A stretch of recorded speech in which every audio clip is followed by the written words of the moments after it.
হযরত আলী একটা চিৎকার দিয়ে বলে, পৃথিবীর মানুষেরা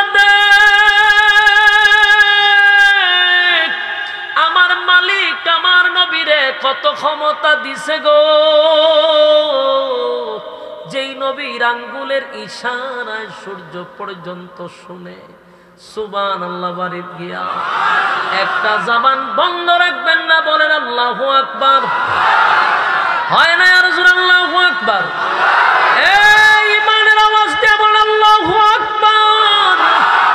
আমার নবীর মুজিজা, আমার নবীর মুজিজা, আমার নবীর মুজিজা। এর আগে শুনছেন চন্দ্ররে দুই খণ্ডিত করছে আঙ্গুলের ইশারা, এটা আমার নবীর মুজিজা।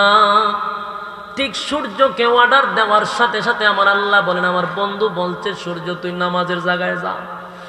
আসরের জায়গায় চলে আসছে, নবীও নামাজ পড়ছে, হযরত আলীও নামাজ পড়ল।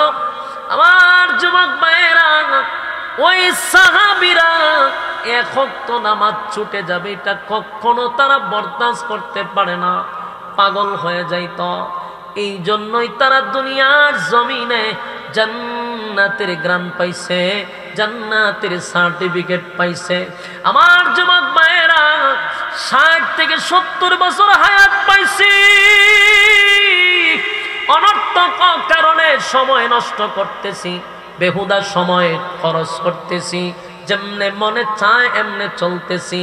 একবারও কি ভাবলি না আমার মালিক তোরে অনর্থক বানায় নাই, অনর্থক বানায় নাই। আফা হাসিবতুম আন্নামা খালাকনাকুম আবাসাও ওয়া আন্নাকুম ইলাইনা লা তুরজাউন। অনর্থক মালিক বানায় নাই, একবারও ভাবলি না আমার মালিক যে ইবাদতের জন্য বানাইছে। ওয়ামা খালাকতুল জিন্না ওয়াল ইনসা ইল্লা লিয়াবুদুন। আমার মালিক তো তোরে বানাইলো ইবাদতের জন্য, ইবাদতের জন্য। সমস্ত মাখলুকাত করবে তোর গোলামি, তুই করবি আমি আল্লাহর গোলামি। সুবহানাল্লাহ। আল্লাহ বলে, বান্দা রে, এই গোলামির জন্যই তো ওয়ালাকাদ কাররামনা বানি আদম, এই গোলামির জন্যই তো সৃষ্টির শ্রেষ্ঠ বানাইলাম। সমগ্র সৃষ্টি জগতের মধ্যে তোর সম্মান আর মর্যাদা আমি বেশি দিলাম। বান্দা, সমগ্র সৃষ্টি জগতের মধ্যে তোরে সুন্দর কইরা বানাইলাম। 4টা কসম করে বলছি তোরে সুন্দর কইরা বানাইছি। বান্দা, এত কোয়ালিটি কেন দিলাম?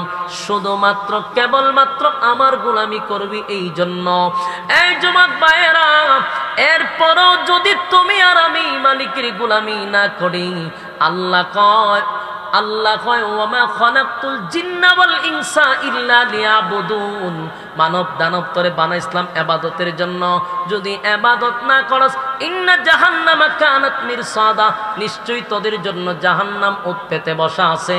আল্লাহ রাব্বুল আলামিন বলেন, বান্দারে, একটা বারের জন্য তুই শুধু এতটুক ভাবতে থাক, আমি আল্লাহ কিন্তু পাই পাই করে সময়ের হিসাব নিব। যেই সময় তোরে দিয়া পাঠাইছি, হায়াতের জিন্দেগিতে যতটুক সময় মালিক আমারে আপনারে দিল, সেই সময়ের হিসাব কিন্তু আল্লাহ নিবে পাই পাই করে। সেদিন আল্লাহ হিসাব নিবে, ইনসাফওয়ালা বিচারক হবে, বেইনসাফি বিচার করবে না। সেদিন বলুন মালিকের কাছে কি জবাব দিব? জাহান্নামীরাও সেদিন বলবে, আমরা তো দুনিয়ার জমিনে একই সাথে বসবাস করতাম, একই সাথে চলাফেরা করতাম, একই সাথে খেলাধুলা করতাম, সব ঠিকঠাক ছিল, আমিও নামাজ পড়ছি, তুমিও পড়ছ, কিন্তু হাসরের মাঠে আমি বেনামাজি হইয়া দাঁড়াইছি। কারণ আমার নামাজ ছিল তামসার নামাজ। আমি নামাজ পড়ে মসজিদের টাইলস দেখতাম, নামাজ পড়ে পড়ে ফ্যান গনতাম, নামাজ পড়ে ক্যালেন্ডার দেখতাম, পিছনে কে আসছে সেটাও দেখতাম। এই তামসার নামাজ পড়ে আমার জীবনটাকে আমি ধ্বংস করে দিছি। আমার যুবক ভাইয়েরা, আল্লাহর নবী নামাজ পড়তো, যার গুনাহ ছিল না। আম্মা জান আয়েশা বলেন, পৃথিবীর মানুষেরা রে, আমার নবী যখন নামাজে দাঁড়াইতো অথবা নবী যখন সেজদায় যাইত, আমি আয়েশা মাঝে মধ্যে ভয় পাইতাম। এতটাই ভয় লাগতো, আমি মাঝে মধ্যে নবীরে ধাক্কা দিতাম অথবা পায়ে চিমটি দিতাম। আমার ভয় লাগতো যে এত লম্বা কি সেজদা দেয় নাকি। নবী নাকি আবার দুনিয়ার থেকে বিদায়ী হয়ে গেল। আম্মা জানা এসে বলেন, পৃথিবীর মানুষের সুদ এত লম্বা সেজদা পয়গম্বর দিত, আমি ভয় পাইতাম নবী কি দুনিয়ার থেকে বিদায় হয়ে গেছে নাকি। মাঝে মধ্যেই এত লম্বা সেজদা নবী দিত। যারা আল্লাহর হুকুম নবীর তরিকা অনুযায়ী জীবন যাপন করে না তারাই সীমা লঙ্ঘনকারী। মন গড়া যাদের জীবন চালায় এরাই সীমা লঙ্ঘন। আল্লাহর জমিনে থাইকা ইকুটা একটু কমান চাল, আল্লাহর জমিনে থাইকা আল্লাহর নাফরমানি কইরা গারতারামি কইরা যারা চলে এরাই হলো সীমা লঙ্ঘনকারী। আর এদেরকে শেষ করা হবে ওই নিচে জাহান্নাম। অস্তিত্ব থাকবে খোদাগার না, অস্তিত্ব থাকবে না।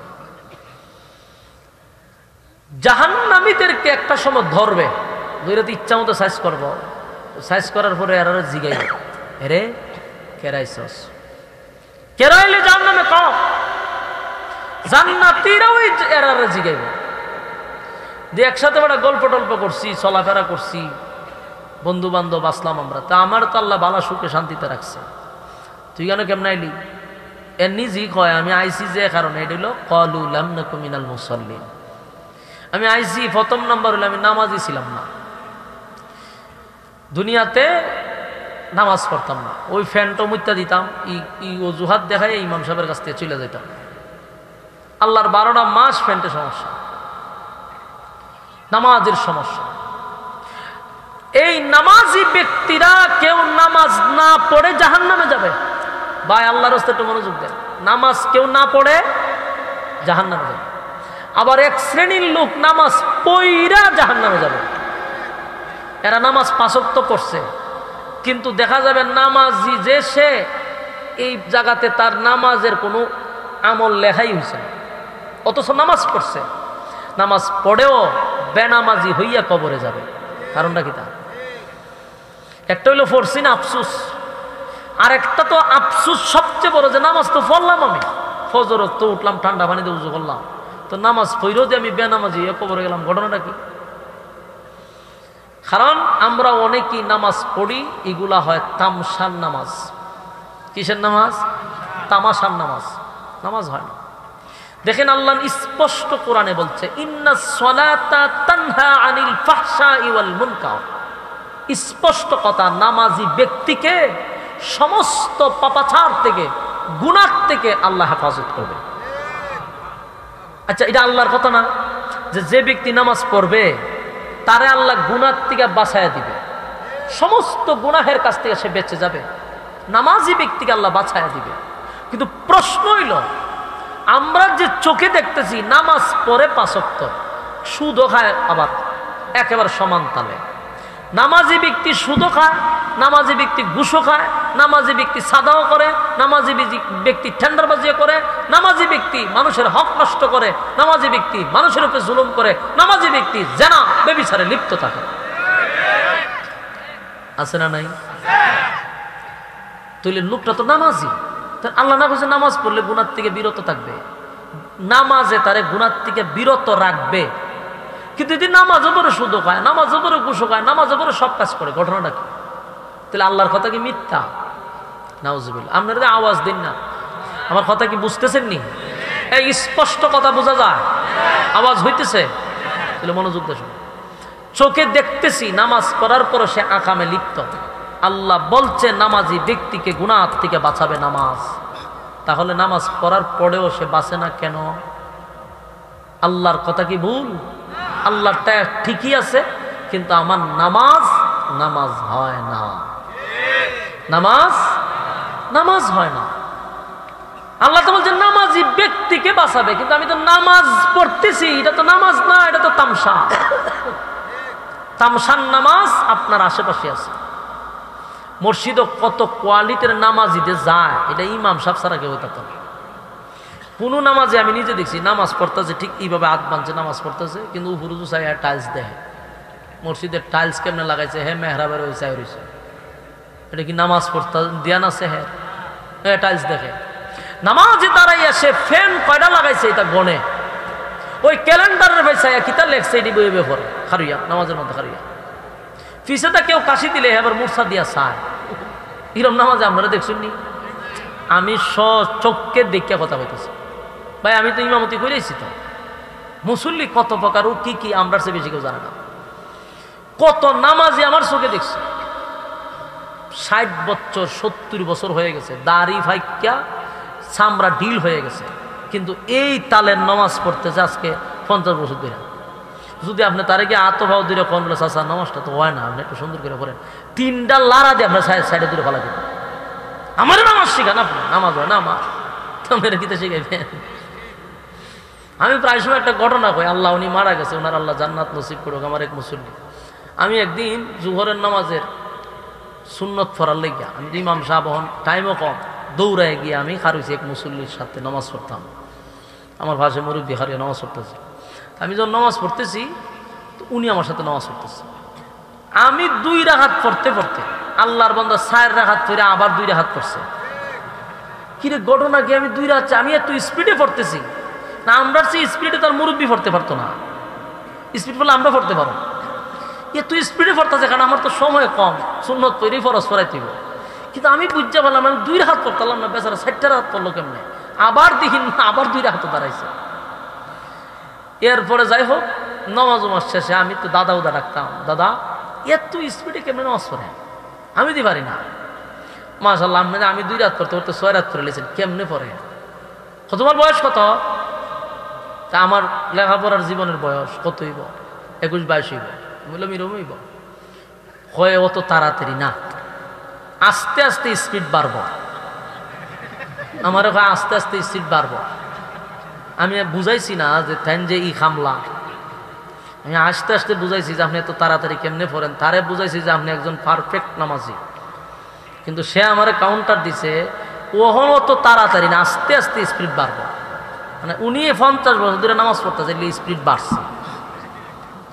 আর আমার বয়স কম, স্পিড কম। বয়স বাড়লে স্পিড বেড়ে যাবে। কিন্তু আমি যদি ওনার ভুল ধরতাম যাইতাম তো আমার ইমামতি গেল বলে 100%। এই জন্য আমি দ্বারের কাছে গেছিলাম। আর একদিন এই মুসল্লি আমার দ্বারে বইয়া আত্মায়াতুর সুরতে বৈশা রয়েছে, আমি উনিও বৈশা রয়েছে। ফিফরা একটা সামনে থেকে সেটার তাপাদা ধরে রাখছে, ধরছে তো ধরছে, এটা রিতা করে মেরে লিছে। সালাম ফিরে আমি কইলাম ফিফরাটা রিতা করছেন করে। ওনার মাইন্ডটা লাগছে যে আমি যে দেখা লাইছি, ইমাম সাহেব দেখা লাইছি, সরম না, নামাজ দিয়ে এটা করছে, হামলা যে করছে। উনি লাভ দিয়া খারুইয়া তুলছে মুয়াজ্জিন রে বহাত, মুয়াজ্জিনে করে জারু দেয় না, খাস্তারা ঘরে খালি ফিফরার ফিফরা। হে কিতা করে জারু দেয় না করে, ওই গেছে ইমাম মুয়াজ্জিনের রূপে। এরকম মুসল্লি খালি এক জায়গাত না, প্রত্যেক জায়গাতেই আছে। আমি আপনাদের হাতে পায়ে ধরে বলবো, আল্লাহ বলছেন নামাজি ব্যক্তিকে নামাজ গুনার থেকে বিরত রাখে। এই তালের নামাজ যদি আপনি পড়তেই থাকেন, বলুন 4 পয়সার কোনো ফায়দা হবে? ফায়দা হইব কি? তার নামাজের ভালো একটা খালা দাগ করবো, আর মানছে আপনার নামাজি বলবে, কিন্তু আল্লাহর আদালতে আপনি বেনামাজি। ওখানে এখন নামাজের লিস্টে নাম তুলতে পারছেন না। বাস্তব না বাস্তব? আর আমরা দেশে মাশাআল্লাহ সিজুন্না মুসল্লির অভাব নাই, কত কোয়ালিটির মুসল্লি। শবে বরাত, শবে মেরাজ, হ্যাঁ, এই সমস্ত দিন দেখবেন মুসল্লির অভাব নাই। আরেকটা মুসল্লি হইল জুমার দিনের মুসল্লি, শুধু শুক্রবার ছাড়া আর সারা সপ্তাহ মসজিদে পাওয়া যায়। এই নামাজ দিয়ে জান্নাতে যাওয়া সম্ভব? কথা হয় না। নামাজ পড়তে হবে। আপনি দাঁড়াইছেন কার সামনে? আল্লাহর সামনে। আপনি ধারণা থাকতে হবে যে আমার সামনে আল্লাহ দাঁড়াই দিয়েছে, আমি দেখতেছি না, আমার ওই চোখ নাই, আমার ওই মন মানসিকতা আমার বুঝাইতে পারতেছি না যে আমি আল্লাহরে দেখতেছি।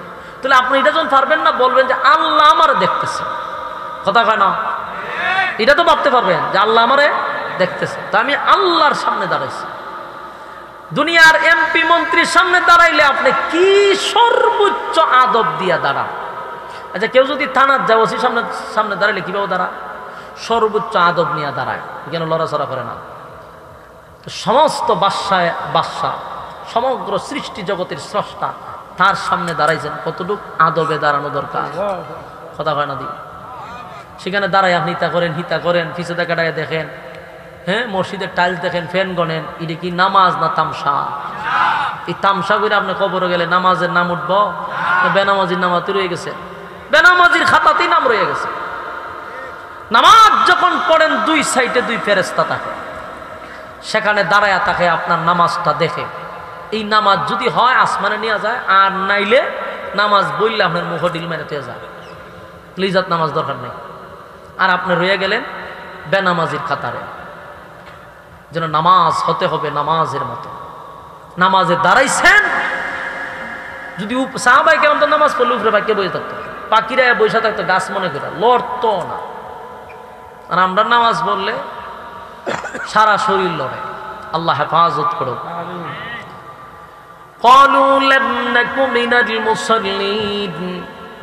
কিয়ামতের ময়দানে সর্বপ্রথম হিসাব কিন্তু নামাজের হবে। নামাজের প্রতি আমাদের গুরুত্ব দেওয়ার দরকার আছে না নাই? আমার যুবক ভাইরা, সমস্ত ইবাদতের মূল হলো নামাজ। আজকে মসজিদ গুলাতেও নামাজের ওয়াজ বেশি হয় না, আর যতই ওয়াজ করা হোক মুসল্লি বাড়ে না, মসজিদ সুন্দর হয়, মুসল্লি নেই। আমার যুবক ভাইরা, দান সদকা করেন, অসুবিধা নাই। আল্লাহর রাস্তায় দান করতেছেন, মানুষের সেবা করতেছেন, গরিব দুঃখীর পাশে আপনি দাঁড়াইছেন, অসুবিধা নাই। সব ইবাদত করলেন কিন্তু পড়লেন না নামাজ। বলুন, এতগুলা ইবাদত, এতগুলা দান দক্ষিণার চার পূজার কোনো দাম আছে? নামাজ ছাড়া সব করলেন, 4 পয়সার কোনো দাম নাই। তাই মূল হলো ইবাদতের মধ্যে নামাজকে প্রাধান্য দিতে হবে। আমার যুবক ভাইয়েরা, জাহান্নামীদেরকে বলা হবে, ও জাহান্নামীরা, বলো না কেন জাহান্নামের ভিতরে আসছো? তোমার সঙ্গে কথা বলতাম, তোমার সঙ্গে চলাফেরা করতাম, একই সাথে সেন্দায় দোকানদারি করতাম, চাকরি করতাম, ব্যবসা করতাম। আমারে আল্লাহ এত বড় বিশাল জান্নাতের মালিক বানাইল, তুমি কেন জাহান্নামের আগুনে জ্বলো? জাহান্নামীরা বলবে, 1 নাম্বার কারণ হলো ক্বালু লাম নাকু মিনাল মুসাল্লিন। আমি দুনিয়ার জমিনে নামাজ পড়তাম না, আজান দিলে তুমি মসজিদে যাইতা, আমি মসজিদে যাইতাম না, বিভিন্ন অজুহাত দেখাইয়া মসজিদ থেকে দূরে থাকতাম। তাই তো আজকে আমি জাহান্নামের আগুনে জ্বলতেছি। আমার যুবক ভাইয়েরা, অনেকেই বলবে নামাজ তো পড়তাম ঠিকই, কিন্তু আল্লাহর কাঠগড়ায় বেনামাজি হইয়া দাঁড়াইছি। কারণ নামাজ নামাজ ছিল না, এটা তামসা ছিল। আমার যুবক ভাইয়েরা, সাহাবায়ে কেরামরাও নামাজ পড়ছে রে। আমরা নামাজ সাহাবায়ে কেরামের জীবনের থেকে পাই, তীর মারছে কিন্তু তীরটা ছুটানো যায় না। তীর ছিল এইভাবে, এটা চামড়ার ভিতরে ঢুকলে টান দিলে রগ রেশা গুস্তলে বাইরে যাবে। এটা কি অত সোজা বাইর করা? এত চিৎকার, তীর বাইর করতে গিয়া বেহুশ হয়ে যায়। চিৎকার মানে বেহুশ হয়ে যায়। কিন্তু সাহাবায়ে কেরামরা বলল, এইভাবে টানাটানি করে তীর ছুটানো সম্ভব না। লোকটা যখন নামাজে দাঁড়ায়া যাবে, তখন তার পায়ের কাছ থেকে তীরটা সরায়া নিও। সুবহানাল্লাহ। আর আমরা মসজিদের মধ্যে নামাজও থাকলে মশা যদি একটা কামড় দেয়, এমন তাফা মারে পুরা মসজিদে যখন বোঝা যায় একটা ভূমিকম্প শুরু হয়েছে, ঠিক নি? মশা তো মরে মরে আর চামড়া সুদ্ধা ফুলায় এলায়। অথচ সাহাবায়ে কেরামরা নামাজে দাঁড়াইলে হযরত আলী রাদিয়াল্লাহু তাআলা আনহুর পায়ের মধ্যে তীর মারছে, ছুটানো যায় না। যখন নামাজে দাঁড়াইছে, সাহাবীরা ওনার পা থেকে তীর ছুটায়া নিছে, বলতেও পারে না। কারণ এদের নামাজ আর আমাদের নামাজ, রাত দিন তফাৎ আছে না? আমরা নামাজে দাঁড়াইলে যত ধরনের চিন্তা আছে সব চিন্তা লইয়া নামাজও দাঁড়ায়। যত হিসাব কিতাব আছে সারা দিনের সব নামাজের ভিতরে শেষ হয়ে যায়। হ্যাঁ, সব হিসাব কিতাব, কার কাছে কত পায়, কোন দোকানে কোন কাস্টমারের কাছে কত টাকা পায়, সব হিসাব কিন্তু নামাজের ভিতরে করে বইবে, সব গারে আছে। তার মানে কোনো নামাজের মধ্যে মনোযোগী নাই রে। আপনারা কি আমার কথা শুনতেছেন? আরে উডাউডি যে করতেছে, তারা কিতাব বুঝাইতেছে এই রোগে আক্রান্ত, যে উঠবো বুঝবেন হ্যাঁ এই অপরাধী, এই জন্য এই ওয়াজ তার শরীরে সহ্য হইতো না। উঠলে তো চিহ্নিত হয়ে যাবেন যে আপনি যে হামলা, বইয়া থাকলে তার কেউ বুঝতো না, কথা ঠিক নেই। উঠলেই আপনার সন্দেহ করে লেবা মানছে, উড়াউড়ি নাই। বিরক্ত হইতেছেন? সবচেয়ে গুরুত্বপূর্ণ কথাগুলি আপনাদের সামনে আমি বলতেছি, যেটা আমাদের সমাজে খুব বেশি দরকার। আমার এই আলোচনাটা কি গুরুত্বপূর্ণ কিনা বলুন? নামাজ যদি না হয় তাহলে এই মানুষটার দ্বারা কোনো কাজ হবে না। একটা মানুষ যদি নামাজ পড়ে, আল্লাহর কসম একটা মানুষ শুধরানোর জন্য প্রথম হলো নামাজ। অরিজিনাল নামাজি ব্যক্তিটা কোনোদিন ওজনে কম দিতে পারে না। নামাজ যখন মানুষ পড়বে সারা দেশ ঠান্ডা হয়ে যাবে, কারণ কোন নামাজি ব্যক্তি ওজনে কম দিবে না। ওজনে কম দিবার আগে নিজেই চিন্তা করবে, হায় হায় আমি না একজন নামাজি, আমি না এখন খালি নামাজটা পড়ে আসলাম, কেমনে রে আমি ওজনে কম নেই। আচ্ছা আপনারা কথা বলতেছেন কেন ভাই? সমস্যাটা কি? ছেড়ে দিতাম আমি বুঝতে পারছি আপনার কাছে খুব বিরক্ত লাগতেছে, তাহলে লড়াচড়া কথা করতেছেন কেন? একদম চুপ, কোনো কথা নাই ভাই। বালা না লাগলে নাচতে করে জানবা, কিন্তু এখানে কথা বললেন না, মনোযোগ দেন। বিরক্ত লাগতেছে? বলুন তা সে কি ওজনে কম দিব? কেন দিবে না? এর নিজে প্রশ্ন করবো যে আমি না নামাজ পড়িলাম, তো উনি লোকটার আমি কম দিই কেমনে? তার বিবেক তারে জাগ্রত করবে, না আমি একজন নামাজি ব্যক্তি, না আমার দ্বারা একজনকে কম দেওয়া সম্ভব না। একটা নামাজি ব্যক্তি কোনো মানুষের সাথে মিথ্যাও বলতে পারে না। মিথ্যা বলার সময় নিজে প্রশ্ন করবে, আমি না নামাজি, এখন না মসজিদ থেকে নামাজ পড়ে আসলাম, কেমনে গো আমি এখন এই মিথ্যা কথাটা বলি? নামাজ সমস্ত গুনাহের কাছ থেকে আল্লাহ বলেন নামাজিকে ফিরায় রাখে, ইন্নাস সালাতা তানহা আনিল ফাহশাই ওয়াল মুনকার। নামাজদের সব গুনাহ থেকে আল্লাহ ফিরায় রাখে, আল্লাহই বলে দিল। এর বাস্তব প্রমাণ হলো নামাজি ব্যক্তি মিথ্যা কথা বলতে ভয় পায়, নামাজি ব্যক্তি মানুষের ওজনে কম দিতে ভয় পায়, নামাজি ব্যক্তি গুনাহ করতে ভয় পায়, জেনা করতে ভয় পায়, নামাজি ব্যক্তি দুর্নীতি করতে ভয় পাবে, নামাজি ব্যক্তি মানুষের উপরে জুলুম করতে ভয় পাইবে, নামাজি ব্যক্তি মানুষের হক নষ্ট করতে ভয় পায়, কারণ নামাজ তারে এই সমস্ত অপকর্ম থেকে ফিরায়া রাখবে। আমার যুবক ভাইরা, তাই নামাজ হতে হবে গো। নামাজ যদি তামসা নামাজ হয়ে যায়, এই নামাজের 4 পয়সার কোনো ফায়দা হবে না, কপালের মধ্যে কালো দাগ পড়বে। আর মানুষ আপনাকে নামাজি বলতে পারে, কিন্তু আল্লাহর আদালতে নামাজি বলে আপনার নাম হবে না, আপনি বেনামাজি হইয়া দাঁড়াবেন। আমার যুবক ভাইরা, তাই আমি বলছি উযু করলেন, মসজিদেও গেলেন, সময়ও খরচ করলেন, কিন্তু গেলেনও নামাজও পড়লেন, এরপরও যদি বেনামাজি হইয়া উঠতে হয়, এর থেকে বড় আফসোস আর আছে? কথা হয় না? নামাজও পড়লাম, প্রচন্ড ঠান্ডার মধ্যে ঠান্ডা পানি দিয়া উযু করলাম, ফজরের নামাজ পড়লেন, কিন্তু এরপরও যদি বেনামাজি হইয়া হাসরের মাঠে দাঁড়ান, এর থেকে বড় আফসোস আর কি হতে পারে? তাই আপনাদেরকে বলবো, যেহেতু নামাজ পড়বেনই, এমন ভাবে নামাজ পড়তে হবে রাসূল আরবি সাল্লাল্লাহু আলাইহি ওয়াসাল্লাম যেইভাবে আমাদেরকে নামাজ শিক্ষা দিয়েছেন, ওইভাবেই নামাজ পড়তে হবে। সাহাবায়ে কেরাম যেইভাবে নামাজ পড়ছে, আমাদেরকেও সেইভাবেই নামাজ পড়তে হবে। যুবক ভাই, তোমার আর আমার তো গুনার অভাব নাই গো, আমার আর তোমার গুনার অভাব নাই, গুনার অভাব নাই। এত হাজার হাজার গুনাহ আমরা করি, কবিরা গুনাহ করি, আমরা বড় বড় গুনাহ করি, এরপরও আমাদের নামাজ হয় না। বলুন আমার নবী কি কোনো গুনাহ করত? কথা হয় না। আমার নবী ছিল মাসুম,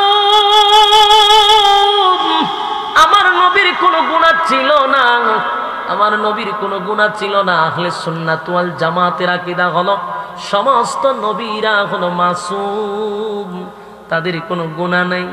কিন্তু প্রশ্ন হলো, আমার নবীর গুনাহ নাই, আমার নবী নামাজে দাঁড়াইলে আম্মা জান আয়েশা সিদ্দিকা রাদিয়াল্লাহু তাআলা আনহা বলতেন, আমার নবীজির নামাজ যখন নামাজে নবীজি দাঁড়াইতেন, আম্মা জান আয়েশা বলতেন, পৃথিবীর মানুষেরা রে, যেই নবীর কোনো গুনাহ নাই, সামনেও গুনাহ নাই, পিছনেও গুনাহ নাই। কথা কে কয়? সামনেও গুনাহ নাই, নবীর পিছনেও গুনাহ নাই, অথচ আমাদের জীবনে গুনার কোনো শেষ নাই। সেকেন্ডে সেকেন্ডে আমরা গুনাহ করে থাকি। আর এই জামানাটা হলো গুনাহের প্রতিযোগিতার জামানা। কে কত গুনাহ করতে পারবে সেটা নিয়ে মানুষ এখন ব্যস্ত। সাহাবায়ে কেরামদের যুগ ছিল নেকির প্রতিযোগিতা, কে কত নেকি করবে সেটার প্রতিযোগিতা ছিল। কিন্তু এখনকার জামানা হয়ে গেল গুনাহ কার থেকে বেশি কে করতে পারবে। আমার যুবক ভাইয়েরা, আল্লাহর নবী নামাজ পড়তো, যার গুনাহ ছিল না, আম্মা জান আয়েশা বলেন, পৃথিবীর মানুষেরা রে, আমার নবী যখন নামাজে দাঁড়াইতো অথবা নবী যখন সেজদায় যাইতো, আমি আয়েশা মাঝে মধ্যে ভয় পাইতাম। এতটাই ভয় লাগতো, আমি মাঝে মধ্যে নবীরে ধাক্কা দিতাম অথবা পায়ে চিমটি দিতাম। আমার ভয় লাগতো যে এত লম্বা কি সেজদা দেয় নাকি, নবী নাকি আবার দুনিয়ার থেকে বিদায় হয়ে গেল। আম্মা জান আয়েশা বলেন, পৃথিবীর মানুষেরা এত লম্বা সেজদা পয়গম্বর দিত, আমি ভয় পাইতাম নবী কি দুনিয়ার থেকে বিদায় হয়ে গেছে নাকি। মাঝে মধ্যেই এত লম্বা সেজদা নবী দিত, এত লম্বা রুকু দিত, আর নবী এতক্ষণ দাঁড়ায় থাকতো। আম্মা জান বলেন, নবীর পা গুলি ফুলে যাইতো, রক্ত জমাট হয়ে যেত, এত লম্বা সেজদা দিত রে। আর আমরা যখন মসজিদে গিয়ে নামাজ পড়ি, বোঝা যায় আমাদের শরীরে কারেন্টের সুইচ লাগানো, কম্পিউটারের সাহায্যে নামাজ পড়ে, এত দ্রুত নামাজ পড়ে, সেজদা দেয় আর ওঠে, অথচ প্রতি ওয়াক্তে ওয়াজিব তরক হইতে পারে না। আমি নিজের চোখকে কত মুসল্লি দেখলাম, বছরের পর বছরের পর বছরের পর এমন নামাজই পড়তেছে, হায় রে তাকায় আফসোস করি, বলিও অনেক সময় যে চাচা এইভাবে পড়লে হবে না, ওয়াজিব তরক করছেন। রুকুত গিয়া সুজা হইয়া দাঁড়ানোটা হলো ওয়াজিব, কিন্তু দেখা যায় বেখা ওই সেজদা যায়, সুজা হয় না, এও দিও না যায়। আবার সেজদার থেকে এক সেজদার থেকে ওইটা সুজা হইয়া বসা হইল ওয়াজিব, কিন্তু দেখা যায় বেখা ওই আরেকবার সেজদায় চলে যায়, ওয়াজিব শেষ। এইভাবে নামাজ পড়তেছে বছরের পর বছর, নিজের মুসল্লি দাবি করে, আল্লাহর আদালতে তার নাম বেনামাজির খাতায়, বলতে পারে না। আম্মা জান আয়েশা বলেন, নবীজি এত লম্বা সেজদা দিত, মাঝে মধ্যে ভয় লাগতো। যুবক ভাইরা আমার, শুধু তাই না, আম্মা জান আয়েশা বলেন, আমি মাঝে মধ্যে অর্ডার দিছে সূর্যটা আস্তে করে আগের জায়গায় আসতে বাধ্য হয়ে গেছে। হযরত আলী একটা চিৎকার দিয়ে বলে, পৃথিবীর মানুষেরা দেখ, আমার মালিক আমার নবীরে কত ক্ষমতা দিছে গো, যেই নবীর আঙ্গুলের ইশারায় সূর্য পর্যন্ত শুনে। সুবহানাল্লাহ, বাড়ি গিয়া একটা জবান বন্ধ রাখবেন না, বলেন আল্লাহু আকবার। হয় না আর জোরে আল্লাহু আকবার। এই ইমানের আওয়াজ দিয়ে বলেন আল্লাহু আকবার। আমার নবীর মুজিজা, আমার নবীর মুজিজা, আমার নবীর মুজিজা। এর আগে শুনছেন চন্দ্ররে দুই খণ্ডিত করছে আঙ্গুলের ইশারায়, এটা আমার নবীর মুজিজা। ঠিক সূর্যকে অর্ডার দেওয়ার সাথে সাথে আমার আল্লাহ বলেন, আমার বন্ধু বলছে সূর্য তুই নামাজের জায়গায় যা। আসরের জায়গায় চলে আসছে, নবীও নামাজ পড়ছে, হযরত আলীও নামাজ পড়ল। আমার যুবক ভাইয়েরা, ওই সাহাবীরা এক ওয়াক্ত নামাজ ছুটে যাবে এটা কখনো তারা বরদাস্ত করতে পারে না, পাগল হয়ে যাইত। এই জন্যই তারা দুনিয়ার জমিনে জান্নাতের গ্রাম পাইছে, জান্নাতের সার্টিফিকেট পাইছে। আমার যুবক ভাইয়েরা, 60 থেকে 70 বছর হায়াত পাইছি, অনর্থক কারণে সময় নষ্ট করতেছি, বেহুদা সময় খরচ করতেছি, যেমনে মনে চায় এমনে চলতেছি। একবারও কি ভাবলি না আমার মালিক তোরে অনর্থক বানায় নাই, অনর্থক বানায় নাই। আফা হাসিবতুম আন্নামা খালাকনাকুম আবাসাও ওয়া আন্নাকুম ইলাইনা লা তুরজাউন। অনর্থক মালিক বানায় নাই, একবারও ভাবলি না আমার মালিক যে ইবাদতের জন্য বানাইছে। ওয়া মা খালাকতুল জিন্না ওয়াল ইনসা ইল্লা লিয়াবুদুন। আমার মালিক তো তোরে বানাইলো ইবাদতের জন্য, ইবাদতের জন্য। সমস্ত মাখলুকাত করবে তোর গোলামি, তুই করবি আমি আল্লাহর গোলামি। সুবহানাল্লাহ। আল্লাহ বলে বান্দা রে, এই গোলামির জন্যই তো ওয়ালাকাদ কাররামনা বানি আদম, এই গোলামির জন্যই তো সৃষ্টির শ্রেষ্ঠ বানাইলাম। সমগ্র সৃষ্টি জগতের মধ্যে তোর সম্মান আর মর্যাদা আমি বেশি দিলাম। বান্দা, সমগ্র সৃষ্টি জগতের মধ্যে তোরে সুন্দর কইরা বানাইলাম। 4টা কসম করে বলছি তোরে সুন্দর কইরা বানাইছি। বান্দা, এত কোয়ালিটি কেন দিলাম? শুধুমাত্র কেবলমাত্র আমার গোলামি করবি এই জন্য। এই যুবক ভাইয়েরা, এরপরও যদি তুমি আর আমি মালিকের গোলামি না করি, আল্লাহ কয় ওয়া মা খালাকতুল জিন্না ওয়াল ইনসা ইল্লা লিয়াবুদুন। মানব দানব তোরে বানাইছিলাম ইবাদতের জন্য, যদি ইবাদত না করস ইন্না জাহান্নামা কানাত মিরসাদা, নিশ্চয়ই তোদের জন্য জাহান্নাম উৎপেতে বসা আছে। আল্লাহ রাব্বুল আলামিন বলেন, বান্দারে একটা বারের জন্য তুই শুধু এতটুক ভাবতে থাক, আমি আল্লাহ কিন্তু পাই পাই করে সময়ের হিসাব নিব।